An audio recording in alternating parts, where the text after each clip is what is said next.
Thank you to the European HIV Clinical Forum for inviting me to give this talk on prevention trials in the last year. And what a year it has been.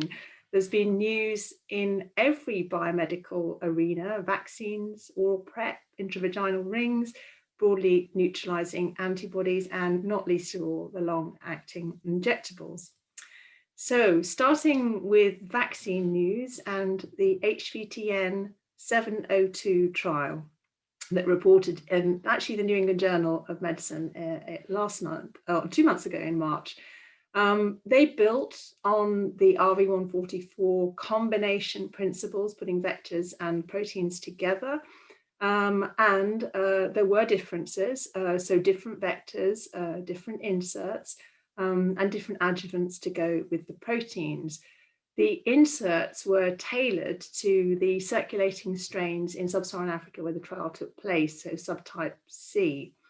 And they very carefully evaluated the immune responses in HVTN 100 before they embarked on this efficacy trial, and noted that they were more potent compared to the responses observed in the RV144 trial overall in terms of cellular and antibody responses. The trial was really well powered, but you can see from that Kaplan-Meier curve there, the picture of it, no separation, clearly a negative result in terms of vaccine efficacy, in contrast to what was observed in RV144 with a modest reduction in HIV incidence.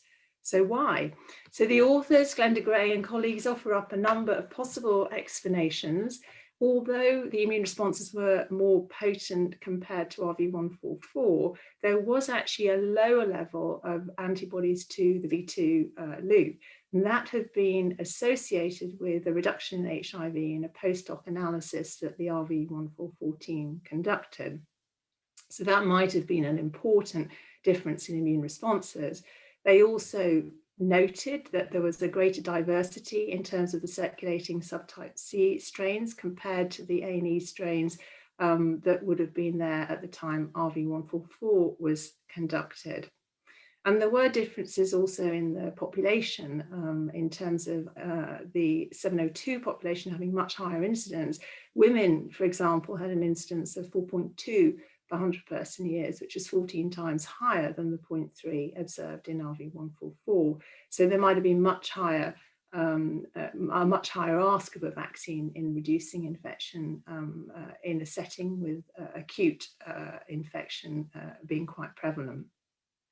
And of course, there may well be differences in host factors, HLA-driven differences, that make a difference too.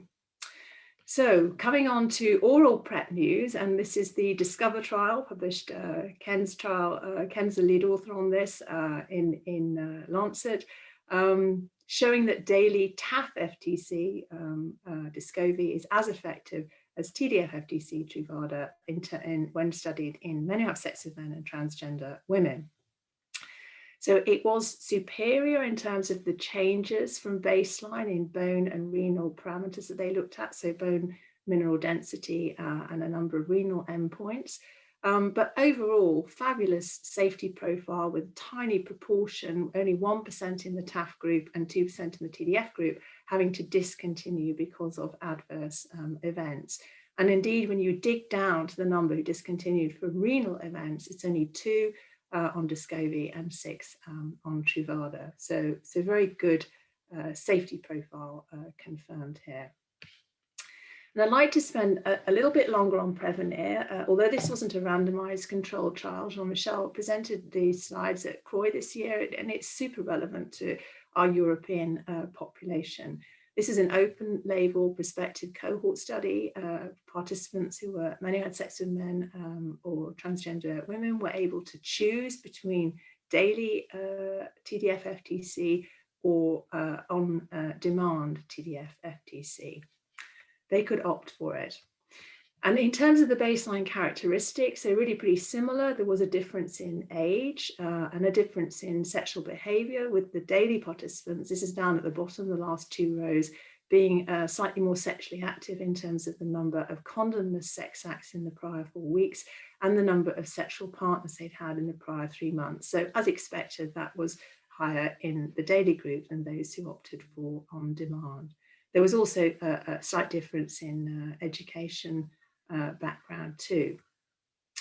So in terms of the choices overall, and people were able to switch from one to the other over time, it was pretty 50-50 in terms of which people preferred daily or on demand. Now, the global incidence was fantastically low compared to the sort of incidences we have seen in this population in Europe in the past. Only 6 cases, all of them at a stage when they had discontinued their oral PrEP. 0.11 per 100 person years. And so when you use the EPIGAE data from the placebo, the 6.6 per 100 person years, this suggests that 361 HIV infections were averted, and really nothing, no difference between the two groups overall in terms of the rates. They are identical. So one thing to point out here, the rate of study discontinuation, 14.4 per 100 person years. We know from other studies that this is often a more vulnerable group. It is a group that may have slightly higher incidence. And so it'll be interesting to see that primary analysis when that can be processed. So another important take-home message here, bearing in mind there were just 6 cases of HIV and those that remained in follow-up. There were 43 cases of hepatitis and notably 39 of hepatitis C, 2 of hep B in spite of vaccination. Adverse events are really confirming what was seen in EPIGAE, slightly more in the on-demand because it's driven by the GI events, and I think that's what we see. It is exactly what we see in clinical practice, but overall a good safety profile. With only 2 people, I think, this is on the next slide here, only 2 participants who had EGFR less than 50 who temporarily discontinued PrEP. So if you look at that bottom line, 14 in total in both, but only 2 ended up having to discontinue. So very good safety profile. So key messages for me, robust evidence of daily and on-demand PrEP in terms of effectiveness and safety, and a note that HCV was considerably more frequent than HIV in this cohort. So coming on to intravaginal rings, and this is the open label publication of HOPE, which followed the ASPIRE trial. So the original ASPIRE trial was a dapivirine ring compared to a placebo ring. And then in the open label extension, women were invited to continue if they would like with the ring. And you can see here that those who continued did use the ring. 73% took the ring at every visit, 89% returned their rings, and the PK data really supported the use in the previous month. On those bars there, the kind of 30-odd% across the time of the visits from enrollment through to month 9 represents the women who had the most dapivirine released from their ring. Anything purple, it makes up for the 89% overall, but it's perhaps a smaller proportion that had major release of dapivirine. It was nonetheless significantly higher than the dapivirine that had been released during the placebo-controlled trial from rings, so there was greater use in the trial. The EMA has approved the monthly ring and WHO has recommended it, and this does open the door for longer acting rings and multi-purpose rings, which Ken will talk about in his talk. Overall, in that study, the HIV incidence was 2.7 per 100 person years, and using the counterfactual incidence from the placebo group of 4.4 in the ASPIRE trial, it suggests a reduction of 39%. So not really in the region that we've seen with oral PrEP. And it's perhaps interesting to pick apart some of that in the discussion later. So broadly neutralizing antibody news. So this is the 2 large AMP trials, and it was biological success against viruses that had an IC80 of 1 microgram per mil. But ultimately, it turned out not to be clinically relevant in the trial. Overall reduction was only 18% and not significant. And this was explained by the fact that there were far less circulating strains that were that sensitive to the single broadly neutralizing antibody VRC001 than they had, the team had planned for. The infusions were very acceptable to the trial participants. Have to be realistic about service delivery in the future, and of course there is work to be done on formulations that can be stored and administered at home, such as subcutaneous, or that last for longer, maybe every 6 months or even every 12 months. And we certainly, can never ignore that different spend that public health policymakers are willing to make on prevention compared to treatment. So the cost of these agents for prevention it will need to be overcome. Nonetheless, we do have proof of concept, and in their paper in the New England Journal Medicine by Larry Corey and the team, you see, it's a bit small for you here, but the 75% reduction in the bottom bit of that plot, B, is the reduction seen when the IC80 was less than 1 microgram per mil. So that's a comfortable and clear reduction for those circulating strains. And maybe there is some hope, I mean, given the amount of benefit that the SARS-CoV-2 field has reaped from the knowledge gained in the HIV platform on neutralizing antibodies, maybe there will be some payback, certainly in terms of the development of formulations and easier ways to deliver and longer acting, etc. So I think watch that space. But really the big news of the last year was in the long acting injectables, specifically the cabotegravir space. And this was from 2 trials, HIV Prevention Trial Networks 083 and 084. In both of those, they weren't both set up as superiority trials, but in both of them, these long-acting injectables were shown to be superior against oral PrEP standard, even though that oral PrEP standard was very good. Populations were carefully selected, and I'd like to say a little about that. But it's really clear that certainly in these settings, these long-acting injectables will fill a really important gap for individuals who can't manage oral PrEP for various reasons. So the 083 study population, this was presented by Rafi at AIDS 2020. Many had sex with men, 12% transgender women, 67% were aged 18 to 29, so pretty young. We know that younger populations do find it harder to adhere. And 43% were from Latin America. And in the IPREC study, which was the randomized trial of oral PrEP versus placebo, we know adherence was quite a bit lower in Latin American settings compared to the US. So the populations where there would be reason to think people might not adhere to oral PrEP perhaps quite so well. And then for 084, which took place in Eastern and Southern Africa, a very young population, 57% were 25 or less, and as with the previous slide, it's also true here, targeting that young population who struggle more with adherence.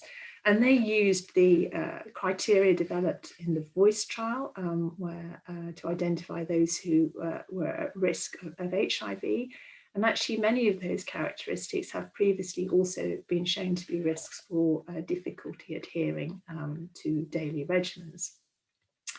The trial designs were very similar. So there was an oral lead-in with a sort of dummy control. So you either had an active of one and a dummy of the other. And then the injecting phase, again, a dummy injection or active cab, a real tablet or active or placebo tablet. And the results were also very similar. So there were 52 infections in 083. 13 of those were in the CAB-LA group, as reported at AIDS 2020. And it was shown to be superior. In 084, reported at R4P recently, 40 infections, only 4 in the CAB-LA group and 36 in the TDF-FTC group. So the pooled incidence in both trials was lower than had previously been seen in these communities, only 1.03 in 084 and only 0.81 in 083. Both trials nonetheless showed superiority of Cabolet against a highly effective TF-FTC control. And they also showed that apart from the injection site reactions, really it was very well tolerated. So they did perform extended testing in the lab with much more sensitive viral load testing going back over time. And then at CROI this year, Rafi presented an update on the infections, because one of the infections previously thought to be incident actually was shown to be a baseline infection in that analysis. And Beatrice will speak more about that. But this means that the bottom line is 12 infections and only an incidence of 0.37 per 100 person years, so an even better performance. So in conclusions, oral PrEP is firmly on the map. It works extremely well for some populations, as we saw in Prevenio and in Discover. We've had some really exciting results in the last year, and they open the door to choice, particularly the long-acting injectables. Both 083 and 084 show us how well they work in some populations that struggle maybe a little bit with oral PrEP. And then the long-acting rings and the multi-purpose technology, the dapivirine ring does definitely open the door to that mechanism. I think COVID-19 really, if this is one thing, and I've had my head stuck a bit in this space over the last year, COVID-19 has shown us the value of a vaccine, and maybe the acceleration that we've seen in that space, because it has been absolutely amazing, will yield some new HIV candidate vaccines. It still feels to me a little bit as if there are some countries that might need a vaccine program to really address and break the cycle of their epidemic. So VRC-001 is the beginning of that broadly neutralizing antibody story. We do, of course, for all of these, need to be realistic. I mentioned earlier that public health policymakers will always spend much less on prevention than they do on treatment. We have to consider practicalities as well as user preferences when we're developing these long-acting agents for rollout programmatically. Cost is always, unfortunately, going to matter for prevention. But what is really clear from the last year, if it wasn't clear before, is that there will be choice. And that, I think, is an absolutely wonderful thing. We've seen how well that works in the contraceptive space. I have no doubt it'll make a massive difference in the HIV prevention space. So I'd like to just acknowledge the amazing participants who've taken part in these studies and the research teams who've delivered all of this, and particularly thank Beatrice, Ken, Jean-Michel, Rafi and Sinead for their slides and their thoughts and comments ahead of this talk or in preparing this talk. And thank you for listening.